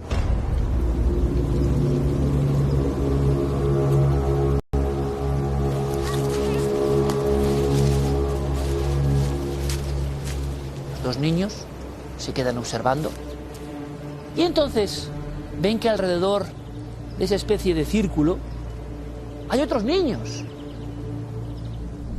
François les llama. Pero aquellos niños permanecen ajenos. Bien es cierto que aquel día de agosto del 67 se encontraron con unos semejantes que no se parecían en nada, la verdad, a ningún otro niño que ellos hubieran visto a lo largo de sus 13 y 9 años de vida. Pero aquellos niños, como pasa en estos casos, eran diferentes. Tenían una especie de mono entallado, o por lo menos no se les veía traje, no se les veía pantalones, no se les veía una chaqueta, una camiseta. Eran como una silueta que alguien hubiese dibujado junto a la esfera. Caminaban muy despacio. Todavía no se había llegado a la Luna y no podía haber comparativa muy habitual a partir de los años 70 en España de caminaban como los astronautas en la Luna, ¿no? No tenían esa referencia. Eran unos niños que, cuando François se aproxima un poco, ya con cierto temor, se da cuenta de que no tienen rostro, que son como unas figuras, como si un pintor hubiera hecho unos monigotes. Algunos son más bajos que ellos. Y de pronto empiezan a elevarse ingrávidos junto a la esfera, como si estuvieran revisándola. Es ahí cuando los dos críos franceses tienen auténtico miedo y se protegen debajo del murete de piedra que servía para estabular el ganado.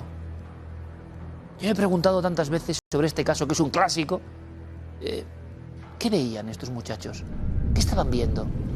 Nunca nadie había contado una escena parecida. En un momento dado la niña se atreve, es más joven que su hermano, quizá tiene menos miedo, se adelanta y les grita: ¿queréis jugar? ¿Queréis jugar con nosotros? Es entonces cuando uno de los seres parece que hace ademán de observarles por vez primera. Pero alertados también estas figuras, quizá por ese grito de la niña, empiezan a entrar, pero no hay portezuela, no hay apertura, no hay escalinata, no. Empiezan como a fundirse con la esfera. El grupo de niños empieza a meterse dentro de la esfera. Acto seguido, esa bola emerge hacia los cielos a una velocidad que nunca habían visto. ¿Se imaginan la cara a través de las gafas gruesas de François, 13 años, y de su hermanita de 9? ¿Qué habían visto? Poco después, la gendarmería, con los inspectores asombrados, acuden. Ellos, los niños, estaban temblando porque había algo que les dio mucho miedo. En cuanto aquel objeto partió hacia los cielos, un intenso olor, algo parecido a azufre muy fuerte, se había impregnado. Hay quien dijo en los primeros momentos que la propia gendarmería encontró una gran mancha, como si la hierba fresca de los pastos de esa zona de Cusack se hubiese desecado.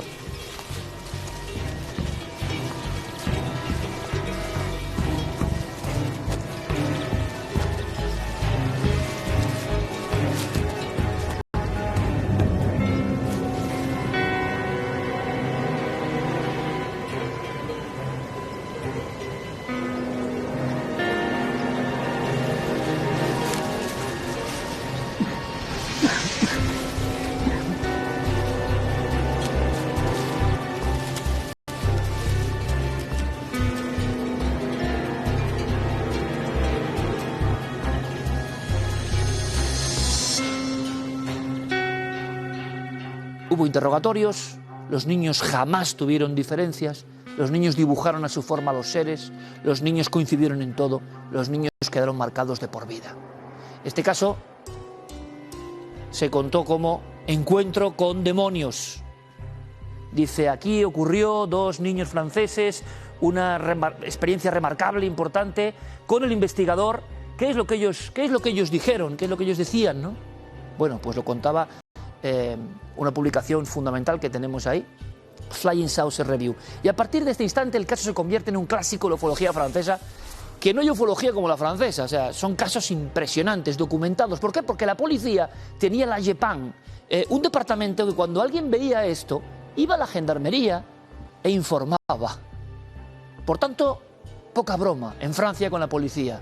Ese archivo tuvo más de 500 sucesos similares, solo entre 1960 y 1979. Bien, pasó el tiempo. Y yo andaba revisando este caso y les diré una cosa. De repente me quedé como con un escalofrío porque había hecho un pedido de libros de arqueología. Yo conozco más o menos, un poquito, la arqueología francesa, las cuevas rupestres, es la gran patria del arte rupestre junto con nuestra Cantabria, Asturias y País Vasco, por supuesto. Ese momento en que el ser humano tuvo una explosión mental y generó lo que ustedes ya saben. Aquí somos fans y muchos de ustedes también. Bueno, pues resulta que en esos libros, si no me he dado cuenta, se hablaba de una cueva descubierta después de este incidente, que es la cueva, la gruta Cusack. Y empiezo a revisar y me doy cuenta, queridos amigos, que en la misma hondonada, en el mismo valle, en el lugar del murete de piedra, en ese entorno, se descubre tiempo después una cueva. Pero esa cueva es muy especial. Esa cueva no se parece a ninguna del mundo. Y esa cueva ha sido descubierta en tiempos más recientes y por tanto no es de las clásicas. ¿Qué pasa en esa cueva?, me preguntarán. Pues yo les diré, resumiendo, bajo el mismo suelo donde ocurrió este fenómeno extrañísimo, hay una cueva donde se rinde culto hace 35.000 años a unas figuras que me gustaría que viesen. Porque es, bueno, a ojo de buen cubero, si ustedes quieren, pero se parecen a una especie de androide sin forma y sin rostro. Y ustedes saben como yo que en la prehistoria hay muy pocos retratos del ser humano. En el caso de que lo sean, algunas parecen formas femeninas que van flotando, que alguien en ese lugar, 35.000 años antes de que François y su hermana vieran lo que vieron, dibujaron cosas similares. Pero no solo eso, amigos. En Cusack se descubre por vez primera, en este lugar casi desconocido de Francia, conocido por este informe más que otra cosa, que se llevó a diferentes portadas, incluso publicaciones y casi cuentos para niños, pues resulta que debajo, y los niños no lo sabían, nadie lo sabía, existen estas grutas donde por vez primera en Francia se encuentra algo terrible, terrible o fascinante, que es el enterramiento con huesos de 35.000 años, con un sentido sagrado sobrenatural junto a estas figuras. Es decir, los primitivos habitantes de Cusack, en el principio del tiempo, apilaban sus huesos, que esto no se ha visto en muchas cuevas del mundo, en casi ninguna, junto a estos grabados, como algún tipo de rito respecto a la magia de esa cueva. Es de las primeras cuevas del mundo donde hay actitud de creencia en el más allá. Tengan en cuenta que en muchas cuevas de esta época tenemos la representación artística, pero no que el ser humano hiciese este tipo de ofrenda real al más allá de la muerte.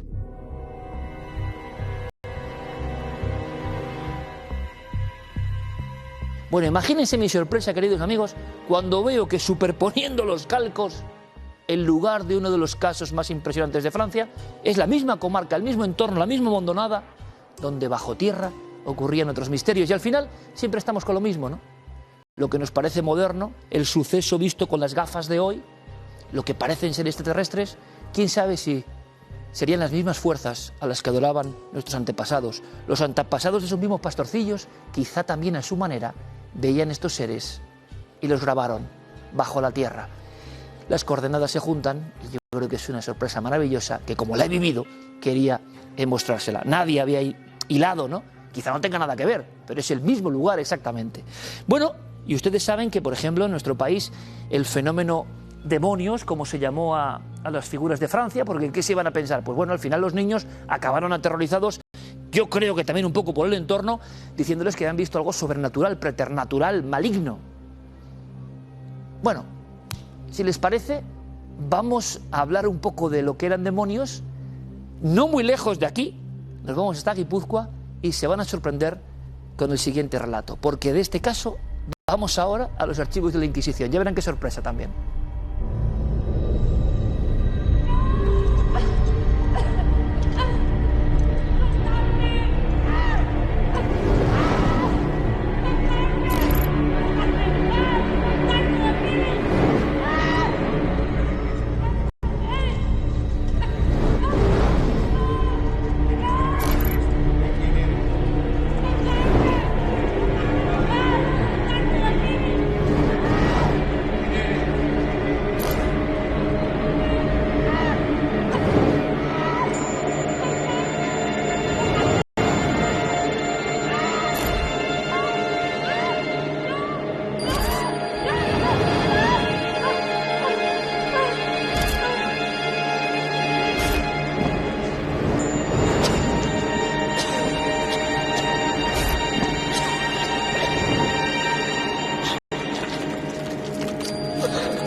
Como han comprobado, en Cusack, Francia, territorio agrícola, con muchas tradiciones ocultas desde el pasado más remoto, se habló de diablos. Sin embargo, hoy lo observamos como una aparición de tinte ufológico. El concepto diablo se ha ido disfrazando con el paso del tiempo. Era mucho más animalesco si vamos retrasando las manillas del reloj. Ustedes saben, siguiendo la senda de estos diablos que han atormentado al ser humano, con sus diferentes ornamentas, que tenemos una sección que de cuando en cuando desempolvamos aquí, que son archivos de la Inquisición. Gran trabajo de nuestro compañero Carlos Largo con un montón de especialistas yendo a los documentos. Y me he acordado que teníamos aquí una historia que nos lleva al corazón de Guipúzcoa y simplemente vean ustedes las viñetas, con esta varita del cantar de ciego, porque aparecen los súcubos, los íncubos, aparecen los tormentos a las brujas, aparecen muchas cosas que son simbólicas y que parece casi propio del nombre de la rosa, y pasó en Hernán y Guipúzcoa. Archivos del Santo Oficio. Esto es una maravilla hecha por Tomás Hijo, ya saben, Universidad de Salamanca, enorme ilustrador, experto en arameo. Bueno, ¿cuál es esta historia? Hay que descifrarla y verla en imágenes. Les digo que se van a sorprender. Los diablos no solo azuzaban a algunas brujas, sino que tenían conexión con las más altas esferas del poder.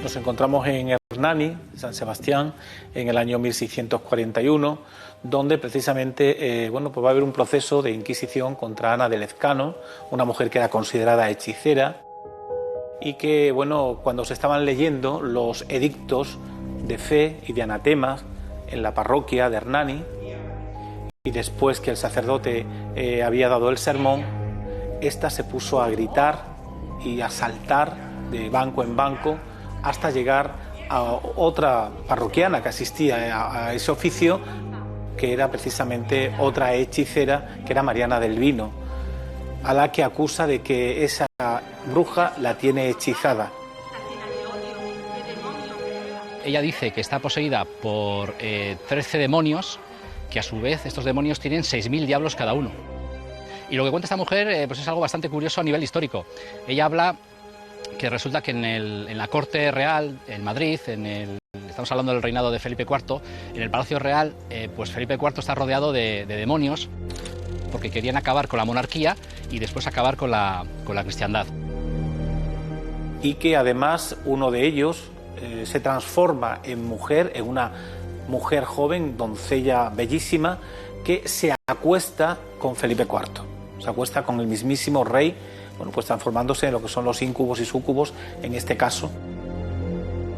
Pero sobre todo, y esto lo matizan mucho en el documento, es que el conde duque de Olivares parece ser era uno de los que en complicidad con esta Mariana del Vino tenían hechizado y tenían de alguna manera, bueno, pues dentro del mundo del satanismo al mismísimo monarca, a Felipe. Por lo tanto, se busca la ayuda de un clérigo navarro llamado don Pedro, que es el que intenta exorcizarla, no solo una vez, sino varias veces. A ella la van a situar en una iglesia a solas con este sacerdote y unos cuantos clérigos más, y le van a comenzar a preguntar a los diablos, sobre todo, si realmente se encuentran en el cuerpo de Ana de Lezcano. Los diablos van a hablar, inclusive dice que la misma Ana de Lezcano habla en latín, le sale una lengua en latín, y es cuando también comienza, ante bueno, pues lo que es la fuerza de la cruz en su cuerpo y las oraciones del propio sacerdote, es cuando comienza a expulsar de su estómago ese líquido hediondo que nos habla el documento. Es decir, el exorcismo fue un exorcismo en toda regla. Los gritos de ellas eran bastante fuertes y se llega inclusive a atar en un momento determinado a esos demonios que tienen el cuerpo. Dice que bajan por una pierna y una vez que bajan atan la pierna para que esos demonios no puedan salir de ese espacio, ¿no? Y empieza, ¿no?, a decir que los diablos se encuentran en el Palacio Real y hay que exorcizar todo el Palacio Real, porque es la única manera de que realmente salgan del mismo estos demonios que están atentando contra el rey y contra la cristiandad. En la corte de los Austrias era muy frecuente este tipo de episodios de exorcismos y de recurrir a la superstición para explicar desgracias naturales, enfermedades, procesos en los que no podía la ciencia hacer frente a una explicación racional. Los reyes vivían encantados, pero no en el sentido del alborozo, de la alegría, sino más bien del misterio y del miedo hacia las fuerzas y los poderes paranormales. Todo eso lo que nos indica es que recurrían a la superstición para intentar no solamente salvaguardar el alma, sino también la propia vida.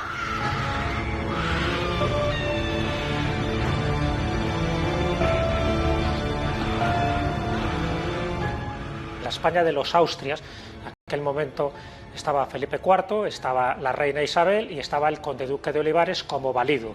Y había toda una serie de tramas, de conjuras, de conspiración en contra del conde duque de Olivares. Y la forma de desacreditar en aquella época era acusar a alguien de magia, de hechicería o de nigromancia. Bueno, pues esas tres acusaciones se cernieron sobre la aureola del conde duque de Olivares. Y encontramos cómo en enero de 1643, cuando el conde duque es privado de la confianza de Felipe IV y es desterrado primero a su casa en Loeches, en Madrid, y después a Toro, empiezan a circular libelos donde se decía que el conde duque de Olivares había estado hablando con brujas durante los 22 años de valimiento. De hecho, se decía que en Sevilla tenía a una hechicera de cabecera y también que cuando Felipe IV le encomendaba los asuntos de la monarquía hispánica, él leía el Corán. El proceso de Ana de Lezcano se desarrolló por parte del Santo Oficio de la Inquisición de Logroño. El final de esta mujer es que murió, con lo cual, bueno, pues no salió auto de fe, digamos. Cuando realmente el proceso se inicia contra ella, ella ya está muerta.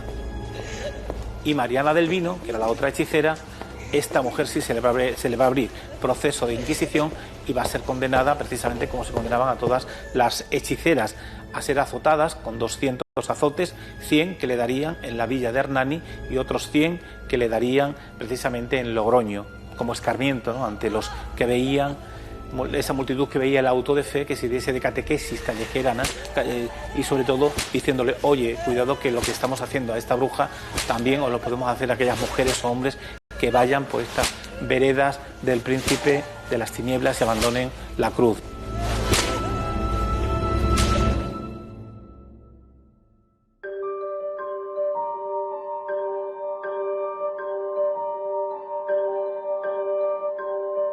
Comenzamos las imágenes de los espectadores con una filmación que en este caso nos llega desde un aeropuerto. Fíjense en esa bola de luz. Estamos hablando de Palma de Mallorca. Héctor Sánchez nos dice que él es controlador aéreo en la Torre de Palma, que él no estaba ese día y no fue testigo, pero que nos envía un vídeo grabado por uno de sus compañeros. Es 16 de febrero de este año, 2021, y desde Torre de Control, fíjense lo que están grabando.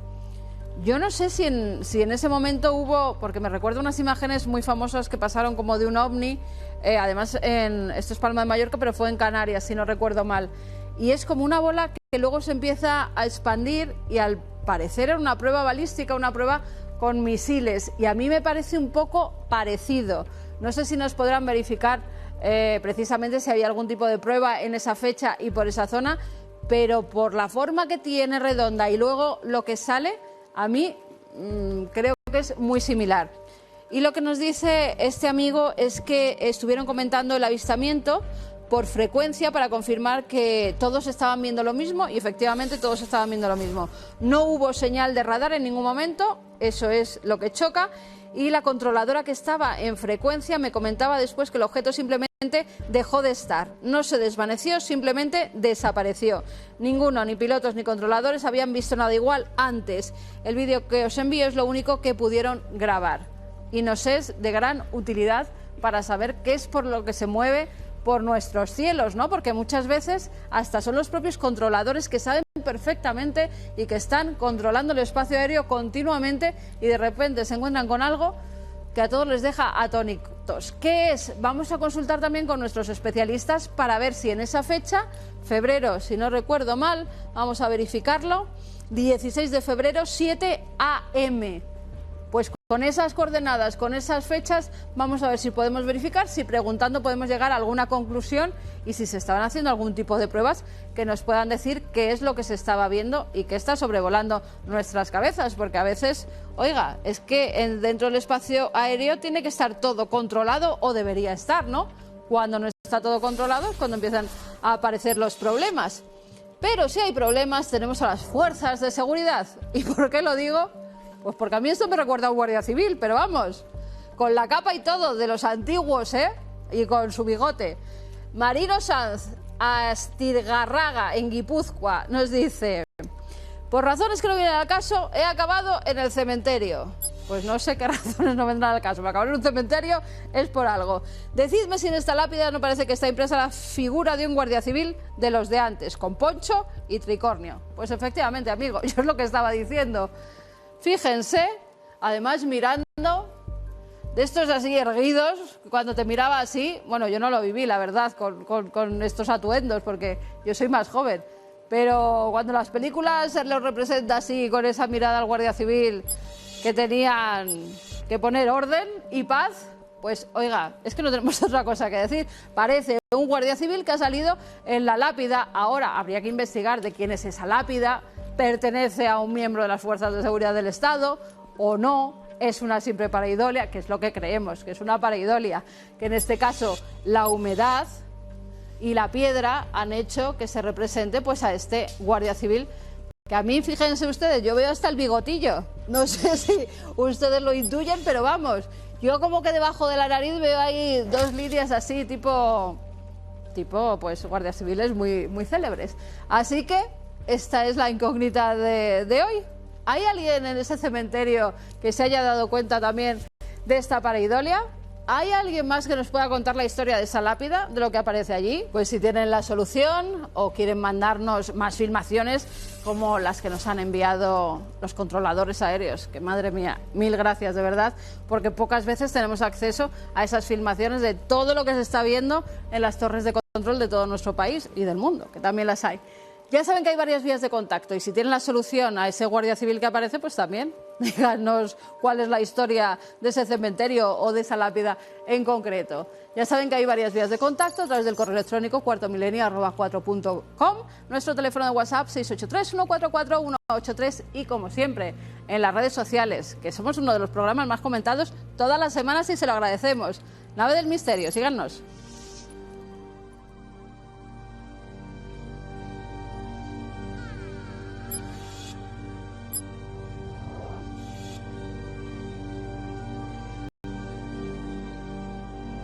Verán, amigos, uno de los grandes misterios, de los enormes misterios de la realidad, es esto que está ocurriendo ahora mismo.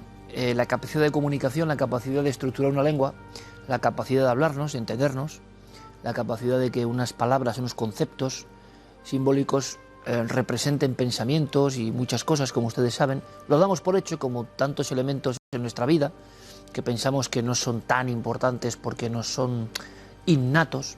Pero la palabra innato, como lo he comentado aquí alguna vez, parece que recoge muchas historias francamente difíciles de explicar. Somos hijos de esa innatez, no sabemos bien de dónde viene. Es más, cuando uno indaga en el mundo de la lingüística, en el mundo del nacimiento de las palabras, el nacimiento de la comunicación oral, se da cuenta de que hasta los especialistas dudan, ¿no? Hagan ustedes la investigación si quieren, yo les invito a ello.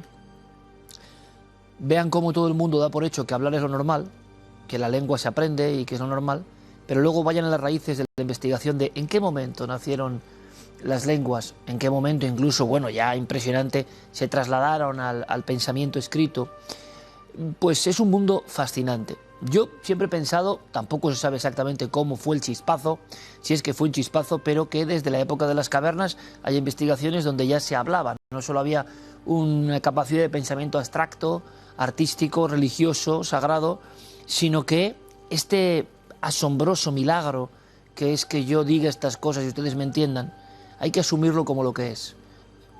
¿Por qué no lo tienen los animales? Vendrá el experto, no, el animal habla... Bueno, ya nos entendemos, ¿no? Seamos sinceros, no seamos pazguatos, que es una palabra muy interesante de nuestra maravillosa lengua. Es algo que tienen los humanos, es algo que han desarrollado los humanos y es algo que cuando se investiga las fuentes primigenias, como tantas otras cosas, están ahí en un légamo de enormes misterios maravillosos. ¿Por qué es bueno saber esto? Pues para darle importancia. Yo hice alguna comunicación en redes sociales por ciertas polémicas que me dan igual, porque cuando se mezcla la política y estas cosas con otras tan serias, mucho más serias que la política como la lengua, pues acaban haciéndose majaradas, ¿no? Que son, es otro término muy español, ¿no? Algo así como gilipollez, que es como intensamente lelo, ¿no? Más o menos.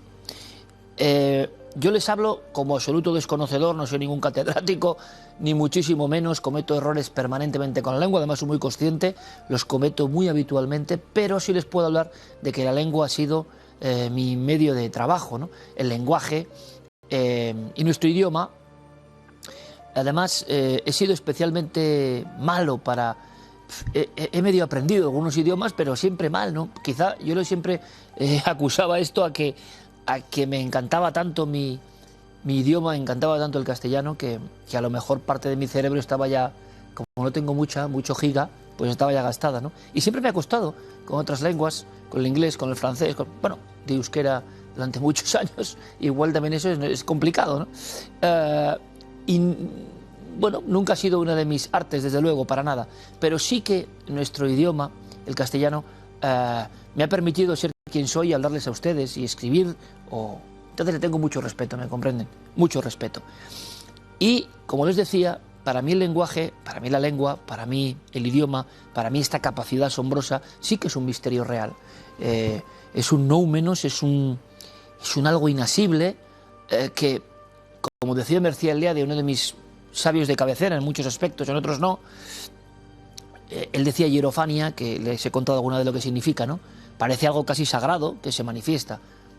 Simplificar esta frase, que muchos ahora les gusta simplificarlo todo, significa que el hombre se encuentra con algo, el ser humano se encuentra con algo que es lo que le hace realmente diferente al resto del mundo animal, absolutamente diferente, que es nuestra capacidad de entendernos, de hablar, de generar un lenguaje, un idioma, una lengua, y que además esa se va separando por diferentes franjas de la Tierra sin saberse muy bien a qué se debe y por qué se estructura. Y es verdad que los lenguajes, las palabras evolucionan, por supuesto que sí.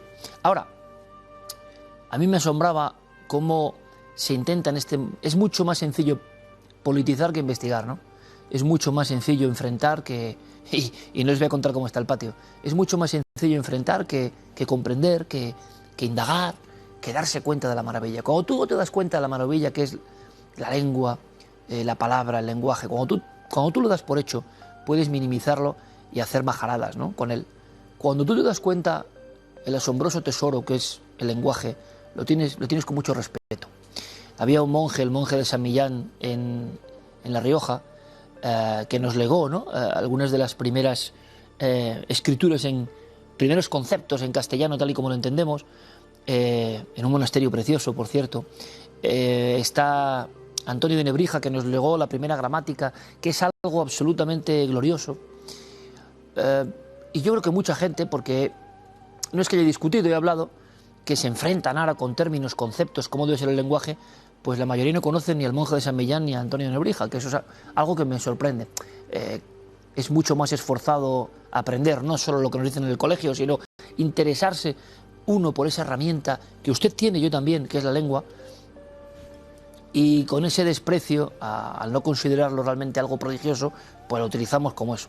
Pues como hemos visto a veces, se utiliza políticamente, la batalla ahora que divide a unos y a otros de lo que llaman el lenguaje inclusivo, que oye, lo que pasa es que, por ejemplo, yo leía un tuit de Arturo Pérez Reverte que me pareció impactante, porque era un texto que yo pensaba que era un fake, ¿no?, donde, claro, tardaban 2 hojas en contar lo que hacía falta en una, porque repetían todos los géneros todo el rato, y no solo quitaban cualquier tipo de potencia, vamos a llamarlo estética, al relato, sino que además, de alguna manera, se metían con una de las cosas básicas de cualquier lengua desde las cavernas, ¿no?, que es la capacidad de síntesis, cosa que, como ven, yo soy muy malo en eso, pero hay una cosa que se llama economía del lenguaje, ¿no? Por tanto, como lo utilizan como batallita política, como se tiran ahí, pues eso. Yo soy sincero, había cosas que me parecían dignas de, pues eso, de majaradas absolutas. Yo, con todo el respeto, se lo digo. Solo desde quien no aprecia la maravilla absolutamente milagrosa de la lengua puede jugar con ella, hacer el tonto, ¿no? Esa es mi opinión personal. Y es así. Pero me decían, oye, Iker, también las lenguas evolucionan, claro. No hablamos como el miocid, ¿no? No hablamos como el latín. Sin embargo, la evolución tiene cierta lógica y muchas veces no es un uso partidista, político, enfrentamientos, cómo se habla mejor, cómo se dice mejor, cómo no se ofende. Ahora, por no ofender, el libro este va a ser el triple y no se va a entender nada. Y bueno, pues nada, así estamos. Si yo les digo, pues eso, hasta dentro de 7 días, amigues, ustedes van a decir, hombre, esto, bueno, pues en un tiempo igual se dice amigues, amigos, ello. Cuando yo oía la palabra hije, les voy a confesar, pensaba, con todo el respeto, pero pensaba que era un fake, que no era verdad. Luego, cuando me enteré que era verdad, pues me quedé un poco así impresionado, porque hay palabras en nuestra sagrada lengua que vienen desde lo más antiguo, que definen perfectamente para todas esas problemáticas. Pero la utilización de todo en la vida, hasta de lo más importante, buscando abanderados de un lado o de otro, me da igual. Qué pena, porque esto que estamos haciendo ahora, este nivel de comunicación, Esto es lo que ha hecho de esta especie algo asombroso. ¿Hacia dónde nos llevará esto? Bueno, pues depende también de ustedes, ¿no? De lo que consideren y de la importancia que hay que dar a las cosas. Hablar o expresarse no es cualquier cosa, sino algo que ha sido depurado por milenios y generaciones. Y yo creo que si hay un tesoro que tenemos que legar, precisamente es el castellano, precisamente es nuestra lengua, que es tan especial, tan hermosa, tan increíble, y que tantas personas, de, por cierto, todo género y condición, han contribuido a que la tengamos aquí. Ahora, ¿seguirá evolucionando? Sí. ¿Hacia dónde? Pues depende de todos. Y en una época de majaradas y de enfrentamientos, pues esto es saber dónde acabamos. Yo les recomiendo que sigan indagando en la lengua porque es un mundo realmente apasionante. ¿Cuándo empezamos a hablar? ¿Saben que nadie lo sabe realmente?